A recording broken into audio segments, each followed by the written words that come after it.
আর্য এবং অপর্ণাকে ঘনিষ্ঠ অবস্থায় দেখে অপর্ণা মা অপর্ণাকে কষে একটা চড় মারে আর বলছে এই ভালোবাসা আজকেই শেষ। তখন অপর্ণা বলে, মা আমি আর্য স্যারকে ছাড়া বাঁচবো না। যা শুনে অপর্ণার মা অবাক হয়ে যায়।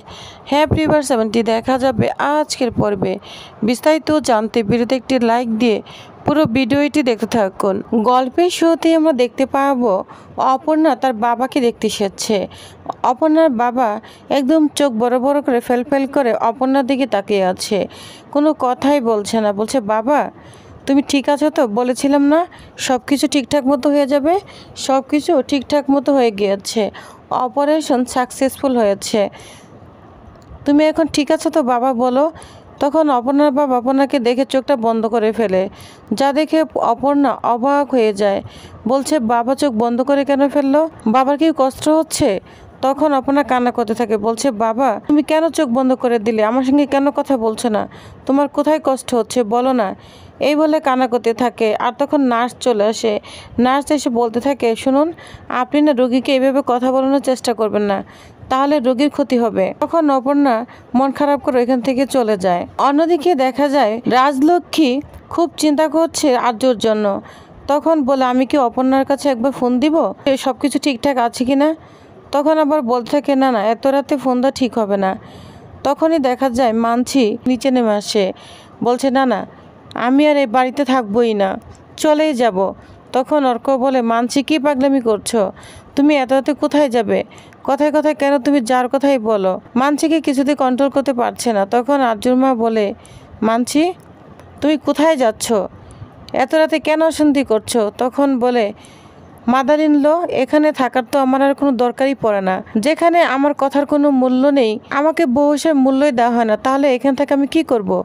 তখন অর্ক বলে, মা ওর সে এক কথায়, ওকে কেউ পাত্তা দেয় না, ওকে কেউ বাড়ির বউ হিসেবে মূল্যায়ন করে না, এজন্য বাড়ি ছেড়ে চলে যাবে। তখন আর্যুর মা বলে, শুনো মানছি, তুমি যখন ঠিক করে নিয়েছো তুমি চলেই যাবে, তাহলে দেখে শুনে যেও। যা শুনে মানছি অবাক হয়ে যায়। বলছে, আপনি কি আমাকে চলে যেতে বললেন? তখন রাজলক্ষ্মী বলে, হ্যাঁ আমি তোমাকে চলে যেতে বলছি না, তুমি যখন ঠিক করে নিয়েছো তুমি চলে যাবে, তাহলে মা হিসেবে যতটুকু বলার আমি সেটাই বলছি। তখন মানছি বলে, শুনুন মাদার ইন ল এটাও কিন্তু এক ধরনের অপমান, বুঝতে পেরেছেন? তখন অর্ক বলে, শোনো মানছি, এত রাতে তুমি আর অশান্তি করো না।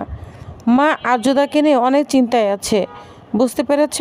হাত জোর করে বলছি, চলো উপরে ফিরে চলো, উপরে চলো, মাথা গরম করো না। তখন মনে মনে মানছি বলে, না না মাথা গরম করে কোনো কাজ হবে না, পরে আমাকেই অনেক ঝামেলা পোহাতে হবে। তখন কোনো কথা না বাড়িয়ে মানছি অর্কর সঙ্গে উপরে চলে যায়।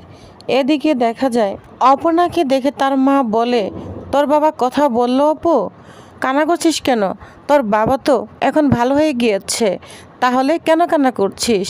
তখন রুম্পা বলে, এই কান্না না দুঃখের কান্না নয়, বুঝতে পেরেছ কাকিমণি, এটা হচ্ছে সুখের কান্না। কাকুমণি ভালো হয়ে গেছে এই জন্যই কান্না, তাই না রে অপর্ণা?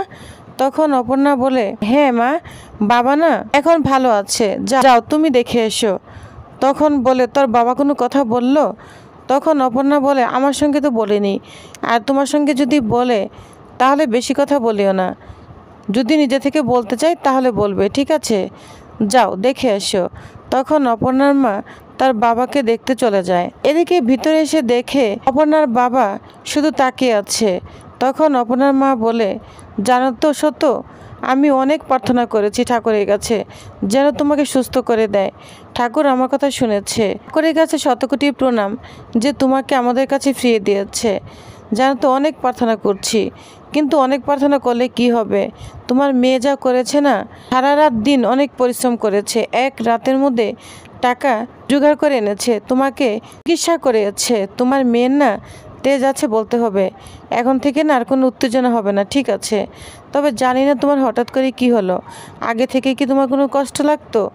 কিন্তু কোনো উত্তরই দেয় না, শুধু ফেল করে তাকিয়ে আছে। তখন বলছে, একটা কথা বলো না, তুমি একটা কথা বলো, আমি কথা বলবে না? না ঠিক আছে, তবে তুমি এখন থেকে একদম সাবধানে চলবে, ঠিক আছে?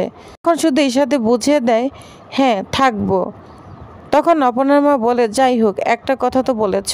অন্যদিকে মীরা বলতে থাকে, অপর্ণা তুমি আমাকে অনেক ফোন দিয়েছ, আমার বাড়িতে এসেছো, কিন্তু আমি তোমার সঙ্গে কথা বলিনি, তোমাকে কোনো সাহায্য করিনি, কারণ আমি ইচ্ছে করে তোমাকে আর সাহায্য করব না। তুমি আমার সঙ্গে যা করেছো এরপরে না সাহায্য করা চলে না।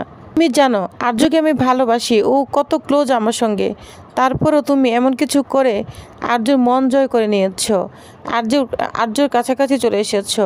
তোমার উচিত ছিল আর্যর কাছ থেকে দূরে থাকা, তুমি তা করোনি, তোমাকে সাহায্য করিনি। খুব ভালো কাজ করেছে অপর্ণা। তো এটা ভাবতে থাকে, তখনই দেখা যায় কিঙ্কর মীরাকে ফোন দেয়, বলছে মীরা এটা তুমি কি করেছো? তুমি কি একবারও ভাবলে না এর যে আমাকে পোহাতে হবে? শোনো, জানি না তুমি কেন করেছো, এরপর থেকে যা করবে আমার সাথে কথা বলে বুঝে শুনেই করবে, বুঝতে পেরেছো? এখন জানি না এর জন্য আমাকে কত জবাবদিহি করতে হবে। এটা বলেই ফোন রেখে দেয় কিঙ্কর। কিন্তু মীরা বুঝতেই পারে না কিসের জন্য বলল। তখন মীরা বলে, তাহলে আর্য সব জেনে গিয়েছে? এটা বলে অবাক হয়ে যায়। অন্যদিকে অপর্ণা চলে এসেছে আর্যর সঙ্গে দেখা করতে। আর অপর্ণা মনে মনে বলে, স্যার আমার জন্য সে কখন থেকে অপেক্ষা করছে, শুধু আমার জন্য। তখন বলে স্যার, তখন আর্য বলে, অপর্ণা তুমি এসেছো, সব ঠিকঠাক আছে? তোমার বাবা এখন সুস্থ আছে? তখন বলে, হ্যাঁ স্যার, এখন সুস্থ আছে, সব ঠিকঠাক মতো মিটে গিয়েছে। তো এখন তো তোমার অবশ্যই একটু টেনশন কমে গিয়েছে, তাই তো? তখন অপর্ণা বলে, স্যার আপনি না থাকলে আমার বাবার চিকিৎসা হতো না, স্টেন্ট বসানো হতো না। তখন আর্য বলে, এইভাবে বলো না অপর্ণা, এভাবে অবশ্যই বলো না। তখন অপর্ণা বলে, স্যার আমি আপনাকে ধন্যবাদ দিয়ে ছোট করতে চাই না, তবে যেভাবেই হোক এই টাকা না আমি শোধ করে দিব, কারণ আমি তো ইন্স্যুরেন্সের টাকাও পাই, সেটা পেলে আমি শোধ করে দিব। তখন আর্য বলে, অপর্ণা সব ঋণ কি শোধ করা যায়? এটা বলে অপর্ণা অবাক হয়ে আর্যর দিকে তাকিয়ে থাকে, আর আর্যও অবাক হয়ে অপর্ণার দিকে তাকিয়ে থাকে। অন্যদিকে দেখা যায় কিঙ্করের সঙ্গে মীরা দেখা করতে চলে এসেছে। তখন কিঙ্কর বলে, বল আমাকে কেন ডেকেছ? আর তখন মীরা বলে, আর্য কোথায়? তখন কিঙ্কর বলে, আর্য যেখানে থাকে সেখানেই আছে, তুমি যা করেছো না এর ফল না ভালো হবে না। তোমাকে একটা কথাই সোজা করে বলি, তুমি যেভাবে অপর্ণাকে এসআরের জীবন থেকে দূরে সরাতে চাচ্ছ, এভাবে তুমি না পারবে না। অনেক তো চেষ্টা করেছো, কি হয়েছে? আরো হিতে বিপরীত হয়েছে, বুঝতে পেরেছো? তখন মীরা বলে, তুমি এভাবে কেন কথা বলছো? তুমিও তো চাচ্ছ ওদের দুজনের সম্পর্কটা না থাকুক, তাহলে? তখন কিঙ্কর বলে, শোনো, তোমার মতো করে আমি চাচ্ছি না, আমি অন্যভাবে চাচ্ছি। আমার প্ল্যানের সাথে তোমার প্ল্যান কখনোই মিলবে না। তবে তোমাকে ভালো কথা বলে যাই, একটু শান্ত থাকো, বুঝতে পেরেছো? এতে তোমারই ভালো হবে। তখন মীরা বলে, আচ্ছা তুমি এটুকু বলো, আর্য কি সব জেনে গিয়েছে? তখন বলে, যতটুকু বুঝতে পেরেছি এখনও জানিনি, তবে সাবধানে থাকবে, ঠিক আছে? এটা বলে কিঙ্কর এখান থেকে চলে যায়। অন্যদিকে রুম্পা চিকিৎসার টাকা কে দিয়েছে সমস্ত কিছু অপর্ণার মাকে বলে দেয়। অপর্ণার মা যখন অপর্ণার বাবাকে নিয়ে চিন্তা করছে, তখন বলে, শোনো, চিকিৎসার টাকা না অপর্ণা জোগাড় করেনি, সব আর্য স্যার জোগাড় করে দিয়েছে। যা শুনে তো অবাক হয়ে যায়, বলছে আর্য স্যার জোগাড় করেছে? আমি বলেছিলাম না উনি আমাদের জীবনে ভগবানের মতো এসেছে? সত্যি ভগবানের মতো এসেছে। তখন শেফালি বলে, শোনো, তোমাদের অনেক সৌভাগ্য যে ওইরকম একটা লোক তোমরা পাশে পেয়েছ। তখন বলে, হ্যাঁ রুম্পা, আর্য স্যার এসেছিল, আমাকে বলিসনি কেন? তখন বলে, এত লোকের মাঝে আসতে চাইনি, তাছাড়া কি না কি ভাববে এর জন্য সামনে আসেনি, পিছন দিক থেকেই তোমাদের সাহায্য করে গিয়েছে। আর আর্য স্যার বাইরেই আছে, অপর্ণা গিয়েছে থ্যাংক ইউ জানাতে। তখন অপর্ণার মা বলে, না শুধু অপর্ণা গেলেই হবে না, আমাকে যেতেই হবে, আমাকেও একবার সামনাসামনি গিয়ে ওনার প্রতি কৃতজ্ঞতা প্রকাশ করতে হবে। এই বলে অপর্ণার মা আস্তে আস্তে যেতে থাকে। তখন রুম্পা বলে, কি ব্যাপার, কাকিমণি কোথায় গেল? আবার আর্য স্যারের সঙ্গে দেখা করতে গেল না তো? গেলে তো বিপদ হয়ে যাবে, ওইখানে তো অপর্ণা রয়েছে। এটা নিয়ে রুম্পা চিন্তা করতে থাকে। এদিকে অপর্ণাকে আর্য স্যার বলে, হ্যাঁ অপর্ণা, সব ঋণ কি শোধ করা যায়?